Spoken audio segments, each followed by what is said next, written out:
topics and opinions expressed on the following show are solely those of the hosts and their guests and not those of W4WN Radio, its employees, or affiliates. We make no recommendations or endorsements for radio show programs, services, or products mentioned on air or on our web. No liability, explicit or implied, shall be extended to W4WN Radio, its employees, or affiliates. Any questions or comments should be directed to those show hosts. Thank you for choosing W4WN Radio.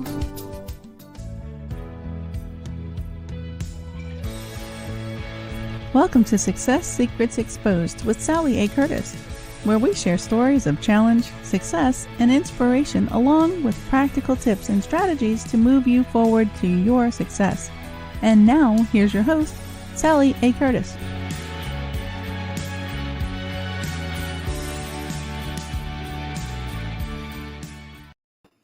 Good evening, good morning, and welcome to you all to another great episode on Success Secrets Exposed, where we're going to be talking about mindset before profit. So we're going to do a bit of a deep dive today, and I've got a very, very special guest to share with you. For those that are new to the show, I'm a content repurposing specialist, and I help you to amplify your voice, your message, and your impact. The easiest and fastest way that I can do that for you is I can help you turn your book and or your articles into 2 years worth of content. So that's a little bit more on me, but I'm really, really excited to share with you Regina today. And she's a profit acceleration and exit strategy expert, as well as an international best-selling author and a speaker herself also. She's the CEO of Bridgeport Strategy, and also the host of Pursuing Profit with Principles podcast. I had to slow me down to say that. She helps transform businesses, both online and offline, as well as helping local economies while helping entrepreneurs realize their vision of impacting lives and changing the world, which is something we're all very, very excited to be able to do. Regina has a passion to see these small business owners get the assistance as well as the resources that they need to be successful and to thrive. And she personally understands these challenges herself because as a business owner, she did build a business to $4 million plus, and then only to see it crash in the 2008-2009 economic downturn. So an absolute wealth of knowledge, an absolute treasure as a person. So please help me welcome to the show, Regina. Hello, Sally. Good morning. Oh, good evening to you. Good morning still for me. Yeah, we're about 15 hours apart. So. Yes, absolutely. So I'm kicking the day into gear and you're winding the day and down. I'm winding down, yeah. Yeah, beautiful. So thank you for joining us. And I'm really, really excited to sort of dig into this mindset before profit topic with you. But can I ask you to just share a little bit more of your background just to help the audience have some context around that before we get into some deep diving questions? Sure. So, I think I've been an entrepreneur my entire life. And these days I've been a serial entrepreneur as well. I'm trying to hone it into one business at the moment, but it winds up taking off on tangents on me. Yeah, I hear you. But even as a child, I was an entrepreneur. And I always felt that there was part of my purpose in life was to help others really live up to their potential. And it was interesting throughout my life how people have come to me for help and for guidance and wisdom and things. And I never quite understood that, but it tied back to actually becoming a coach eventually in 2015. But you mentioned the failure of my business in 2009. I had a staffing firm that was 12 and a half years old. We'd hit those benchmarks of 5 years, 7 years, 10 years of success. We were doing just a little under $5 million in revenue. I had 6 offices in Texas and Oklahoma here in the States. We had 25 internal employees, 200 employees placed with clients, and we were out of business overnight. I mean, it just jumped up and bit me. I didn't see it coming. And so we were actually had a retreat for my management personnel, and we were planning out our year when we realized that, wait a minute, we've got to put a halt to this. We got to see what's going on. So I called in one of my department heads, and he and I called all of our clients, all of our prospects, to touch base with them and see what was happening. And every one of them said, we're not doing anything for 6 to 9 months until we see what's happening in the economy. Well, I couldn't sustain, obviously. Yeah, I couldn't sustain 6 offices and 25 employees with no work coming in. So we had to close our doors, and it was tough. I mean, for the first 2 weeks, I didn't leave my home. I did everything by phone and computer, and I just couldn't even go out. And I took the next 2 years to just kind of do service work, and didn't start another business for 2 years. And then I had to again. I couldn't go any longer without starting another business. Yeah, absolutely. And so I started a bed and breakfast. My husband and I relocated, and the home we bought was a really nice large home, and we were able to convert it a bit to have a couple of guest rooms. And I started a bed and breakfast and did that for 5 years. And then he passed away 2 years into that, and I continued and actually bought the house next door and made a rental out of it, a lake house rental, because our bed and breakfast was right on a lake. Beautiful. And then I remarried in 2016 and started this business, Bridgeport Strategy, my coaching business, in January of 2015. The opportunity had crossed my desk earlier that year, and I was interested, but it was poor timing. My husband was really ill, and it was just like, okay, I can't do anything right now. And then after he passed away, the opportunity came back around. And I thought, okay, my circumstances are different. Let's explore this. And so I did. So originally I thought I was going to be a life coach.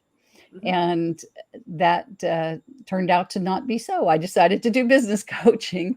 But part of my reason for business coaching is that I get to impact both sides, both life and business, in the business coaching. Yeah. And I have, you can't see over my shoulder, there's my first book was the international bestseller, and it's called Bulletproof Your Marriage. And so I was trying to I was doing some retreats with that, but it was really hard to get businessmen to come to that, to bring their wives and come. And so I thought, okay, let's go through the back door. Let's go take care of your business, so you have the time, the energy, and the creativity to work on your marriage again, to work on your relationships. So that's part of what I love about what I do, is I get to impact both sides of that. Both sides of it. And generational impacts. That's really what excites me, is the generational impact. Yeah. So does that then mean, and I've got a couple of questions for you, but just another one's just popped into my head. Does that then mean that you work a lot in that family business space from a generation perspective, or is it just the way that the interaction and the humanness impacts the generational change? It's a little of both. I do have clients and those that I work with that do have the generations involved in the business. But the interesting thing when I was doing the research for the book was discovering a couple of things, but one of them is that generational impact of divorce, and how many children are raised in a divorce home. That's what they know. That's what they recreate. So part of what drives me is helping create that cohesive family that we can then teach children what a successful marriage and a successful family looks like. And, the success at home impacts the business, and vice versa. The stress of the business impacts the home. So if we can make that business more successful and take the stress off of that owner, we have an opportunity to impact that family positively. Hence your topic of mindset before profitability, because it all ties in. It all ties together. Yeah. Now, something I found really, really interesting, and I'm going to come back to the word cohesive as we go along, because that's a word that's really starting to come into resonance across the spectrum of clients that I'm actually speaking to. So I'm just jotting that down because I'm finding that's a bit interesting that seems to be popping up a bit. But one of the elements that you talked about, and when I was doing my research for yourself, was one of the statistics which I pulled off your website, which said that only less than 0.5% of small business owners only ever reach over that $1 million mark. And with less than 3% making over $100,000. which I would think is similar to here in Australia, because I Probably. know an example that the average coach in Australia, and I know coach is a big term, is sort of that 45 or under mark. Right. So there's obviously lots of different layers within that. So I think from my own perspective, as a business owner and an entrepreneur, not quite as serial as you, but as you go into the businesses, you just deep dive in, and you don't know the actual historic statistics that may affect you. Therefore, you don't actually think strategically as to how to mitigate them along the way, particularly if you're sort of a love it and launch it person, like I am. And there is a lot of people that are like that then catch the strategy stuff up afterwards. Right. So what's your tips around that, or feedback around that? Well, and I'm really glad that you used the word strategy, Yeah, because so really. many of us don't. Yeah. We don't have a strategy a lot of times as business owners. We have tactics, and we try that tactic. And if it doesn't work right away, we ditch it and we go get another one, and we try another one. And we just keep trying tactics, and nothing works that way. And so we really have to learn to be strategic about our business if we want it to be successful. Yeah. And so you have to step back and say, what is it I really want to accomplish? What are the methodologies that I'm going to use, or the tactics that I'm going to use? And then have a measurement system in place. Is it working? Or, not just throw it out, the old saying, throw the baby out with the bathwater. Let's not do that. Let's test it. Let's measure it so we know if it's working or not. And then make decisions on how to move forward. And you can't measure it based on one day's activity. You can't say, okay, well, it wasn't successful today, or it wasn't successful this week, so I'm done with that. Yeah. You've got to give it a longer period than that. Yeah. You're looking for quick wins, obviously, but you do have to give it a little time to work for most things. Yeah, I'm so glad you said that, because I'm from a systems and a testing perspective, I help clients a little bit with that, with some of the strategies that they're running. But they'll go, oh, I'm just going to change this, and I'm just going to change that, and I'm just going to change that. And it's like, but we're only 3 days in. We shouldn't be doing any changes until we're at least a fortnight or more in, and we should only be doing one change, right? Yeah, one change, not 6 or 3 or whatever, and not in 3 days. So it's interesting.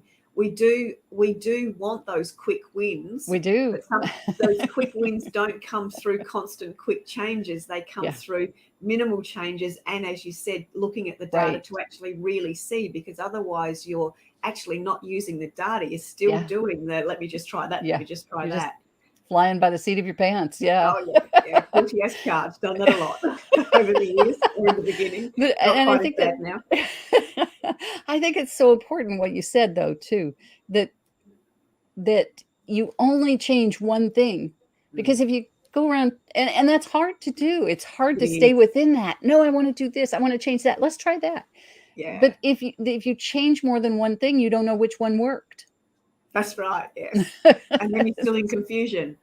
Yeah. Your data doesn't mean anything, because, was it this word? Was it that price? Was it this paragraph, that picture, that video? You changed a bunch of things. Who knows what it was? Yeah. You can't measure it. No. I'd love to ask you, and I still haven't got to the very first question I was going to ask you. That's okay. I love the back and forth. Yeah, me too. I love, and again, these are words that are coming into the vocabulary around me again. Is both tactics and strategy, but I love how you've actually differentiated the two. So can I ask you to just dive into your explanation of the difference between the two? Please? Sure. And this one might be, something that people have heard before. If you look at the military, they use a lot of strategies and tactics, right? And in a battle, the strategy is that they're going to win this particular battle. But then they have to figure out how they're going to win it. It's like, we're going to take that hill over there. Okay, but how are we going to do that? Well, we're going to do this, and we're going to do this, and we're going to do this. And combined, those things are going to allow us to take that hill. So that strategy is the big view. What is it we're trying to accomplish? And then how are we going to do it? What are the steps that we're going to take to implement that, to achieve the goal, the overall strategy? Yeah, beautiful. Does that help? Yeah, very much so. So Okay, good. implementable steps that are actually the tactics of the overall strategy. Yeah. Perfect. Yeah. Love it. So how would you define success as it relates to either your own as well as those that you coach now? How do you help them define this version of success? Great question. Great question. So for myself, success is in part centered around, in great part, centered around how much joy I get out of what I'm doing. I may have told you this before, Sally, but frequently when I get off the phone with a client, and I get so excited about their success, first of all. And I'm so excited to be a part of their ripple effect that I know I had some little role to play in them changing their part of the world. And that excites me and that creates energy. And I get off the phone and I'm so energized. I have to go tell somebody how energized I am. So my husband is retired and he'll be somewhere here in the house. And I will go find him and say, have I ever told you how much I love what I do? I don't know how many times he's heard that. Yeah. I bet you feels and hears you coming down the hallway before you've even got anywhere near him. Yeah, probably so. Yeah. So that's part of the success for me, is knowing that I'm making a difference. Yeah. The money comes later. The money for me, money's never been a motivator for me. And that can be a drawback. That can be a real problem. If it's a mindset issue around money. And I worked on that for me, because there was an incident that occurred when I was a child that put something in my head about money that I didn't realize until I was in my 60s. Yeah. So, I went 55 to 60 years with this in my head, not understanding that it was in there. And so then I've worked on overcoming that since then. But it's still, money's not a motivator. Money is a tool. Money is a yardstick. It measures how well you're doing. And it's a tool to help you accomplish the things that you want to accomplish, to the difference you want to make in the world, the things you want to do for your family, for and with your family, the charities that you want to support, you can help a lot more people with money than you can without. Yeah. So for me, success is mostly intrinsic for me. Success. It's, am I making a difference? Yeah. Is somebody else's life better because I was here today and was able to help them in some way? That's success to me. Yeah. Yeah. Yeah. I hear you. Sorry, I forget. Ooh. Well, and how do you then help your clients define their versions of success and their stepping stones within that? So I think that comes back to helping them really understand why they're in business. Why are you doing what you do? What is it that motivates you? What is the transformation you want to make? And why is that? And when we can identify that, that gives them not only the vision of success, but it gives them the motivation to stay in the game when things are tough. Yes. Because things are tough. Just look at the last 18 months. Things can be tough, right? And so you've got to have something that keeps you wanting to stay in the game, keeps you getting up at 5 a.m. in the morning, no matter what's going on, keeps you, putting in whatever time you need to put in to get the job done, keeps you at it when things are difficult. You don't give up, because your vision of success is so clear and you know where you're going and why you're going there. Yeah, why you're doing it. Yeah, beautiful. And what do you find with the clients that you work with, both large and small, what are the typical or common excuses that you start, or in the initial stages you hear from them, that you then help them overcome? Yeah, I think, once they come, that's, I've given a lot of thought to that one. That's again a good question, Sally. Thank you. I think that there are lots of reasons that people hold back and don't give it their all. Some of them we've heard before. One that I think is hard for people to really admit to is fear of success. We all tend to think of fear of failure, but there's a fear of success as well. And I think some of that comes from the fact that as I change, does my world around me have to change? Am I going to lose relationships when I'm more successful? Are people going to see me differently? And you know, particularly family and close friends, and then there's also that public aspect of it. You know, as I become more successful, I become more in the public eye. Do I want to be there? Is my life? Have I lived my life in a way that I'm okay being in that spotlight? Yeah. Interesting. And do you find that that's male or female driven more, or is it across the board? I think it's across the board. Yeah. I think it's a people thing. Yeah. Yeah, great description. Yeah, it's a people thing. Love it. And I think that's so very true. I know I've certainly had bouts of that fear of success myself, because you just, with that change, it is about what happens around you. Yeah. And Exactly. people have gone through as that's occurred for me. And then I've found, when I've refound, I'm going to call it my tribe, or those people that are closest to me that become that supporting element, Right. where you just suddenly go, yeah, this is what I was looking for, and up you go to the next. And up you go. Yeah. Up you go to the next level. I like the word you used. You refound your tribe. You re-looked at that, and you have to do that to be successful. Yeah. You have to look around you and say, who's holding me down? Who doesn't want me to succeed? For whatever reason in their life, they don't want you to succeed. And we all have people like that in our lives. And I don't believe in necessarily saying, I'm not going to have anything to do with that person anymore. But you do have to put them at arm's length sometimes, while you get your feet under you, while you grow enough that doesn't pull you back down. Yeah. And I think too, that, as you said, getting your feet under yourself, to just have that level of confidence for you to launch and act. Right. But then through that level of confidence, in my own case, if I look back to that and reflect back, that level of confidence then enabled me to have an honest conversation with the person that I distanced, to say why I distanced them and where my boundaries had changed to. Right. So that sort of changes. Then that is a bit significant change, but it's not a cut and forget. It was let me just put you over there on hold for a minute, and then let me have the growth that I need to have that proper conversation with you. And right now, let me tell you what the boundaries are like, and how we can move forward together. With these boundaries that we're going to talk about, or I'm going to share with you. Yeah, I 100% agree with that. Yeah, absolutely. Yeah. And those are tough decisions and tough conversations to have. And it can hold people back if their confidence level isn't there yet, and they know how difficult that conversation is going to be.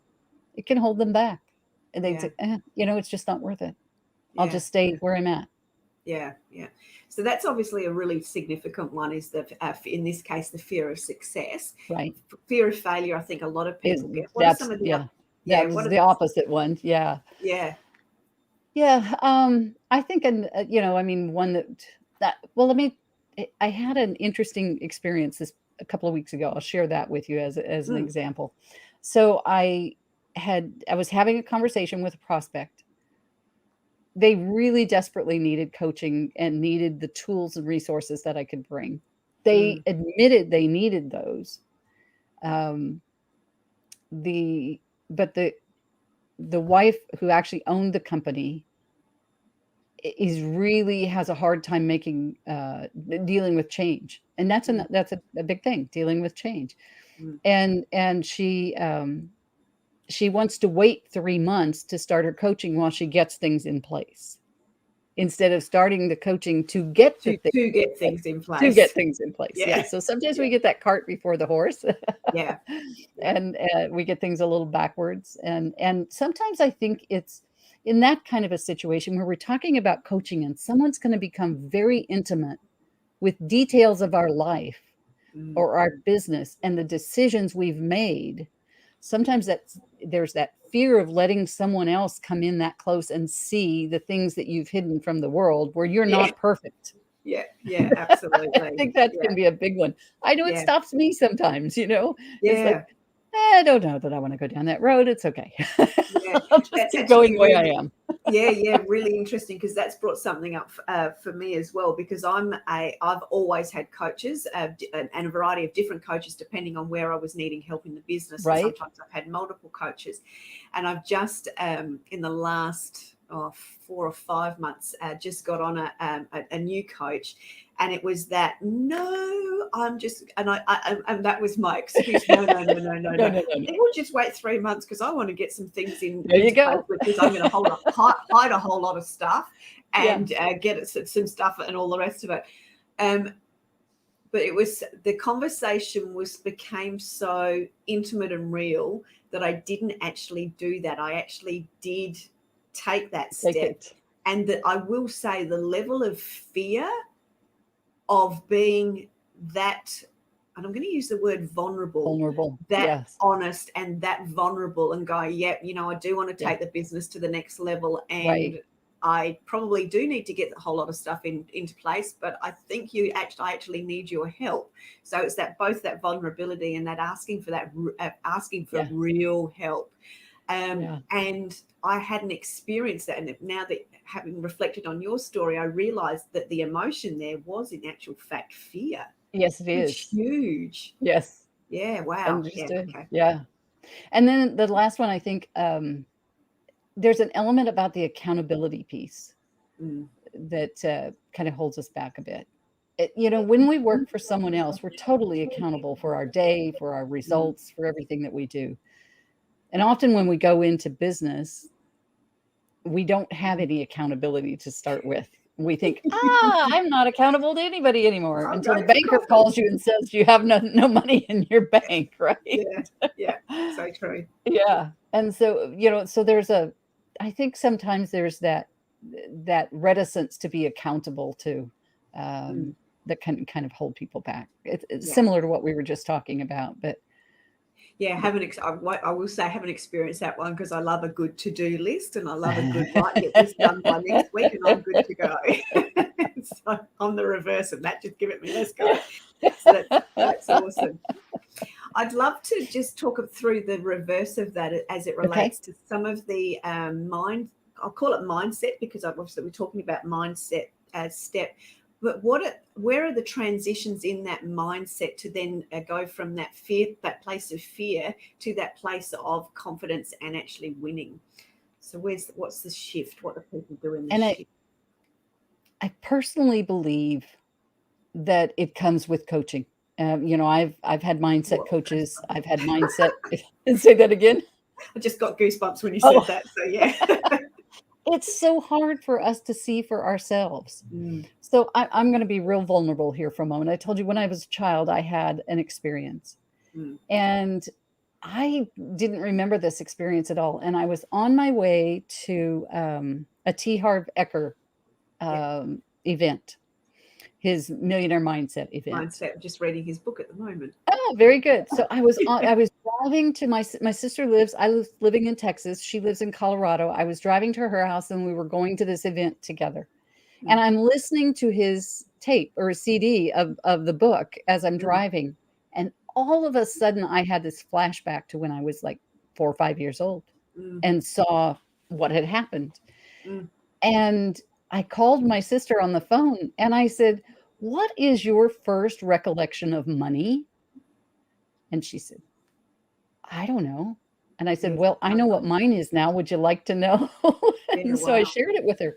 And our parents had separated and were, I don't know if they were divorced yet or not. I'm not sure. I was very young. So my father had come to the house, and my sister had let him in. And Mother was mad at my sister for letting him in. So she got sent to her bedroom. So she didn't see what took place. Yeah, wow. And so, but what I remember is that my father offered my mother some money. And my mother was so angry. She said, "I don't want your blinking money." Yeah. And threw it back at him. So, sorry. What do we do with money? We throw it away. Yeah. We don't keep it. And No isn't that kidding. interesting, that visual of how you can interpret and how we can make our Yeah. own Yeah. our own stories up Yeah. that continue to be true 60 as we years go worth along. of that story. Yeah, yeah. Yeah. And so it was, it was really powerful to me when I remembered that. And like I said, it was the T. Harv Eker. Sorry, that brought a little emotion there. No, It was the T. Harv Eker piece that brought it back to my memory. And so I worked on that in that session. And there's an Australian coach, mindset coach that I've worked with, Tyson Sharp. I don't know if you know Tyson or not. heard of the name, but don't know him. No. Good guy, really good guy, and does a lot of work in that area. And so that's helped. And then I've done some other work around it, some EFT and some other things around it, because you get that set in and it's really hard to let go. Yeah, it's interesting, isn't it? I always remember my mum saying, "Money doesn't grow on trees," or Oh, go and see yeah. if you go and find the tree out the back. And everyone would describe my dad as being the person that would give away his last dollar. There you go. So you blend those two together, and that's it's interesting. Yeah. So that's epigenetics, they call that, don't they? I'm not sure. Yeah, it's where some of those repeating patterns or the stories that we bring through, and it's described as what it can actually skip generations. And I only know it as a mouse experiment with one of the other coaches, where they were spraying apple blossom over the mice, but electric shocking them at the same time. Oh, wow. They would know that when that's sprayed that they'd be hurt. Then the next generation were the apple blossom was sprayed and they weren't shocked in any way, shape or form. And then the next generation of mice would be sprayed with the apple blossom and would react as though they had been shocked. So it's the genetics of how it comes through different families and through generations, even though it's not been present in the one. Isn't that interesting?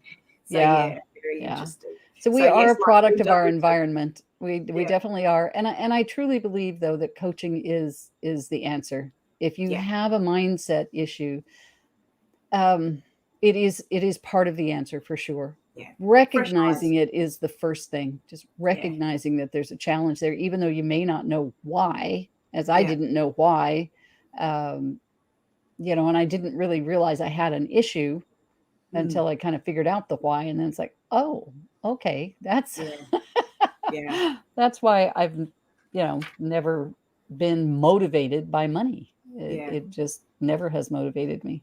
Yeah, no, but through what you do, it's creating the impact. So I'd love to just talk a little bit more around what you're doing next to assist your community with that impact. And then if we've got time, we'll come back and talk a little bit more about some of those winning strategies. Okay. But you mentioned before you came on the show, and as mentioned, I'd love to do a recap of another show later to come back and re-talk about what you're going to be doing next. Oh, excellent. That would be fun. Because I think this is going to be very, very valuable to the community. So you've mentioned that you're going to do a $50,000 revenue recovery program. Yes. And I'll let you explain the details, but you're going to actually help people create a roadmap. And then you're going to do a before and after case study. So just talk us through the why of that and then what the details are. Okay. All right. We'll tackle the why first. Yeah. The why is that so many businesses have been impacted negatively by the last year and a half by COVID. I mean, there are enough challenges to a small business owner without throwing that in the mix. Businesses go out of business every day, and they're really the backbone of society, small businesses. You read off some of the statistics earlier about income, and there's statistics that show, the percentage of small businesses that create the revenue in your country, how much of that gross margin or gross product, I can't get the term right. Anyway, how much of that for your country comes from small businesses, and yet they die every day. And the death of my own business motivates me in that. So I have a passion to help them succeed. I know what that failure feels like. I know what it can do to a family, and I have this overwhelming passion to help them succeed. So we've created this program because we know so many businesses have been hurt by COVID, and it's available to anybody in the world. Okay. It's not just in Texas where I am or just in the States. It's available to anybody.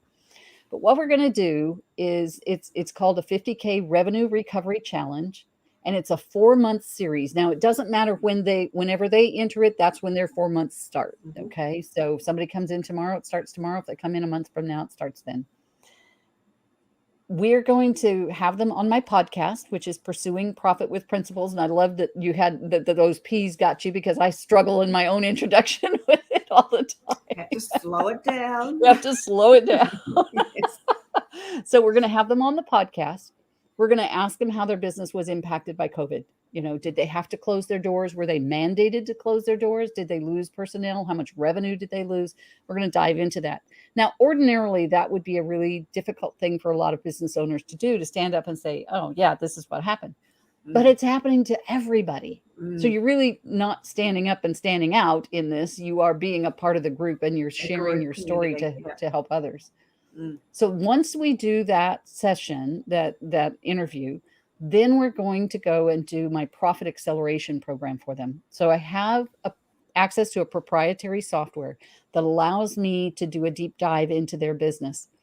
And ultimately, I can do it in about 40 different areas, but we're going to look at a smaller group that has 12 areas in it. And we'll probably, within an hour, we'll cover 2 to 3 of those areas.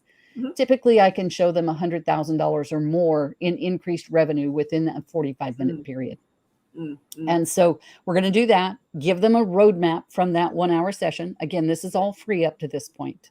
So we're going to give them that roadmap of what they need to do, what we found, and how they access it in their business. Then we're going to bring them back in 60 days and have them on the show again and let them report their progress. And then we'll bring them back again 60 days after that at the conclusion and do that. However, in the meantime, we're not just abandoning them with the roadmap. We're going to have some accountability calls for them, maybe some group coaching, or group, some group discussion things. And we'll make available coaching programs for them if they would like to accelerate that growth and make it even greater.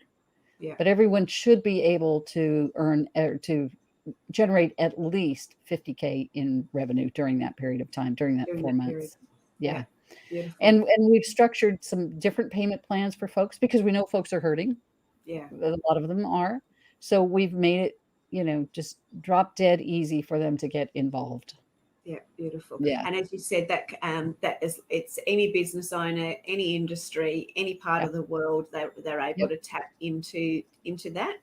Now I've got so what we may need to do, because I've got a different ticker, can you tell us how people can get in contact with you in relation to that program? Yes, and I don't have any marketing materials on it at the moment. So if they just want to reach out to me via email, that will be fine. Connect with me, and then we can organise that. And perhaps over time we can, when you've got all that sorted, if we can, it's coming. Cross share that. I know we jumped the gun, but it was. I know, but it's so important to get it out there. It's too exciting to let people know about. So that's brilliant, and we will certainly do that through our awesome our channels here as well. Sorry, I'm just going to say something, Gina. Can I share one other program with you that is that I'm really excited about? So I have a colleague in London that is a client turned colleague. Our journey has been amazing together. But we are putting on a business incubator with about 20 different workshops within it.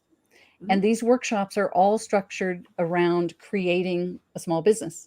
It's about starting a new business. So it's called Escape the Corporate Rat Race. So it's for those people who have either been let go in corporate world or leaving the corporate world of their own accord and want to start a new business, but don't know where to start. Because as you know, as entrepreneurs, we don't know what we don't know about starting a business. So we're starting from, creating their vision, creating the name of the business, what their market's going to be, who their ideal client is, what their marketing strategy is. We're going to share tactics with them. These are going to be 45-minute sessions over a 3-day period. We'll have about beautiful. 20 plus of those. That is also free. Yeah. And I think that's really important for people to know. And we can certainly talk about that as well, because I've always worked with typical, what I call my transitioners, those that are transitioning now corporate, because they're going to go into the speaking arena, which is the area I assist them with. But I'm seeing a big upswing in people transitioning because of COVID. They're now thinking, what am I actually on this planet for? So there's been some really deep thinking, and people are now looking for that, what's my legacy? What am I here for? So that's very, very exciting to be talking about. Yeah, we're very excited to be bringing it right now, and the response that we're getting is great. We're in the process of nailing down the speakers, the last of the speakers. We've got them almost all nailed down at the moment, and all of our topics worked out. And then we're going to be working on sponsorships and affiliates, and we're going to have a virtual expo. You might be interested in having a booth in our virtual expo, Sally. Or some of your listeners might as well. So it's going to be fun, and like I say, I do summits as well. I have some summits that I'm working on, but for this one, we really wanted it to be hands-on. They do the work, and then they go home. So the real kicker here too is we're going to have a contest at the end of it. That it's an upsell for them. The conference is free, but the business incubator, but then the contest is an upsell, and we are going to have some celebrity judges who they'll submit what they created during this event to these judges, and then we're hoping to have thousands of dollars, somewhere between $20,000 and $50,000 prize package of services and things for the winner. Yeah, beautiful. Brilliant. We can certainly talk more about that afterwards. I'd be very keen to be happy to see how I could support that.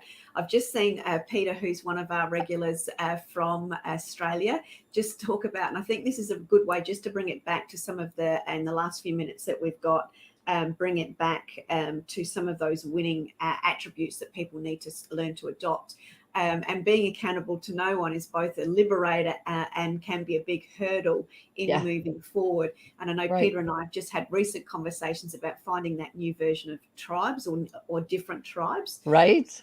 So what are some of the other success tips that you could give the audience just to help them realize and help them, give them the ability to shift their mindset a little bit through what we discuss? And we're talking about those things that once they've started their business, or to start a business, Sally, just to be when they've started their business, when they're in that sort of place Yeah. where they're stuck and they're sort of going, what do I do next type scenarios? Right. What's some tips? And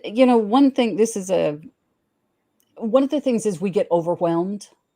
Yeah. When we get to that place, we're usually overwhelmed. And the thing that I have found, and that has worked beautifully for all my clients when I share it with them, to reduce that overwhelm, we have to get it out of our heads. Mm-hmm. Because when it's in our head, it's just swimming around, and you can't make sense of it. Mm-hmm. So take a pencil and paper, or pen and paper, and start writing down everything that's in your head. Yeah. So you can see it with your physical eyes instead of your mind's eye. And that will allow you to see things that you weren't able to see when it was in your head. And then you can start to prioritize it. And also say, this really isn't important. I can let this go. This is important. It needs to be on the prioritization list, but maybe it's not number one. Maybe this one over here is number one. And then have some visuals in front of you. If you have affirmations, that's a good thing to put in front of you so you can see during the day. You have your strategic goals. You have your vision for your company. Put that in front of you. One of the things I have over here in front of me came from the Millionaire Mind, and it's Attitudes of Wealth, winning the money game. And I keep that posted up in front of me all the time. Yeah. Put those things that motivate you when you see them, that help you stay on that path. And then, but before that, making sure that you did identify that why, and that you're working towards it, and that you have a long-term goal that you've broken down to steps that you need to do today. tactically. Yes. Yeah. What are the tactics that are going to get me to that strategic goal? And which of those do I have to do today? Which of those do I have to do right now? And don't put it off. Don't Yeah. allow yourself to procrastinate. Yeah, beautiful. Yeah. I think that's I really I love the linking between reducing your overwhelm and getting it out of your head. I've done that for years. I refer to my jottings. I haven't got any that I can actually. Yes, I have, where I have a brain dump. Yeah, So my brain dump.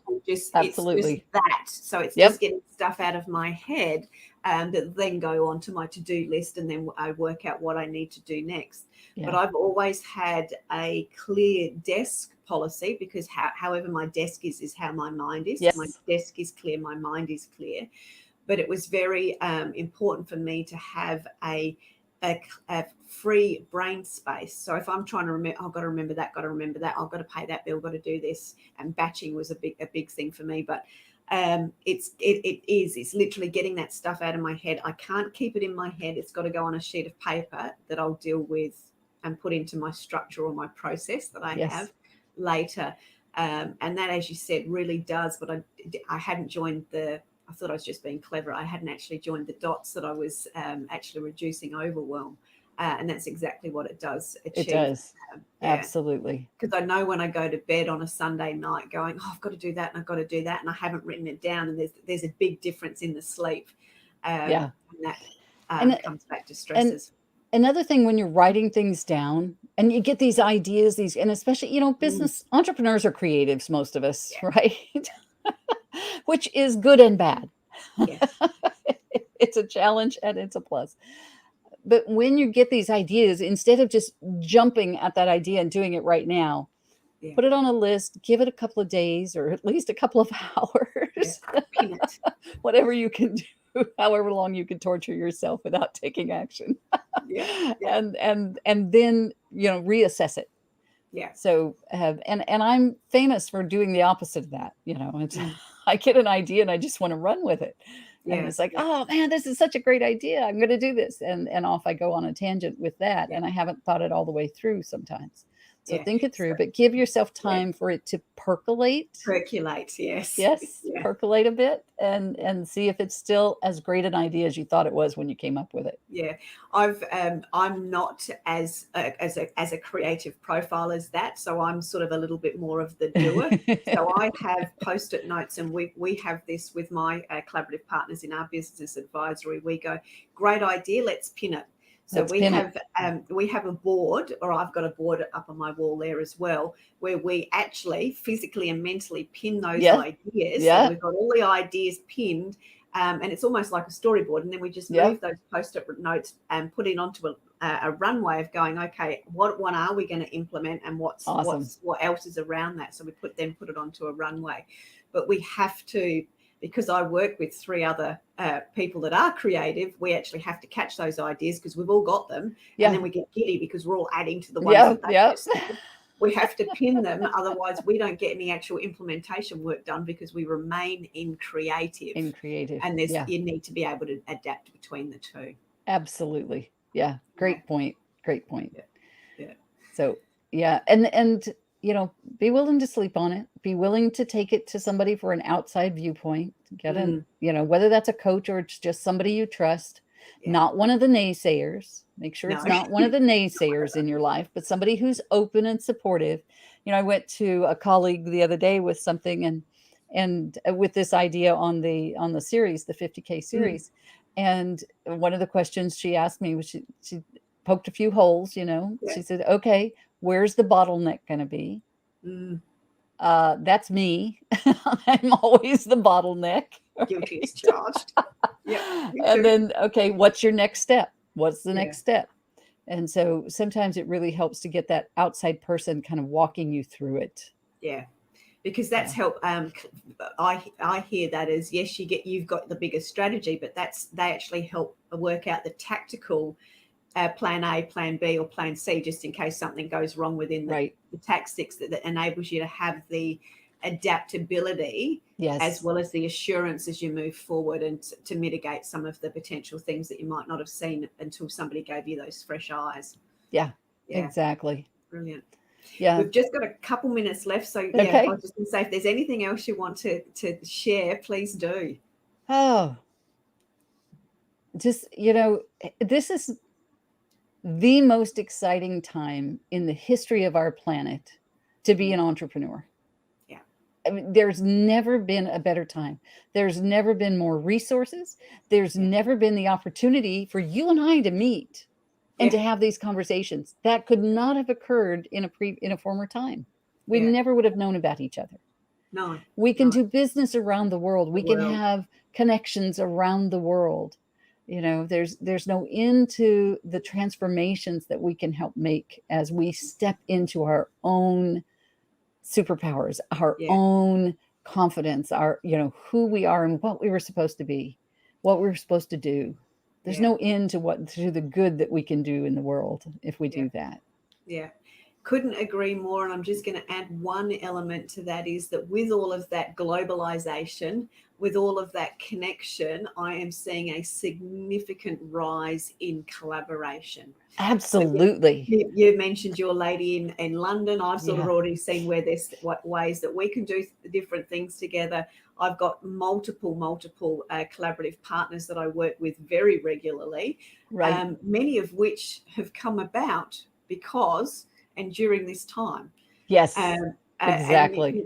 People aren't realizing a lot of that yet. I think from me, and I will say there is a significant difference in the level of collaborative mindset that you have in the States versus to what we do have here in Australia. Is that right?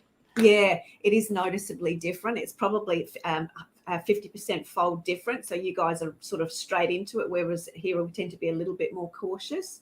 Okay. So I know we've just got to wind things up, but I think please remember, as Regina has said, that opportunities are a daily occurrence, often hidden in plain sight. Yes. It's your job to uncover them. And within those opportunities, there is fantastic collaborations for you and others to make phenomenal ripple effects, using your word, and impact in the world. Yes, so, absolutely. Thank you very much for having a very inspiring conversation around mindset and business. It's been an absolute pleasure, Regina. Thank you. Thank you so much. It's been a joy to be here with you, Sally. I really appreciate this opportunity. Thank you. Thank you very much. We look forward to seeing you again in our next episode. And of course, I will keep you posted when Regina joins us next to tell us how everything went. Thank you very much, and look forward to seeing you very, very soon. Take care. Bye-bye, all. Bye. That's it for this week's episode. Thank you so much for joining us. I trust you got some inspirational tips to move you forward. See you next Thursday at 7 p.m. Eastern for more Success Secrets Exposed.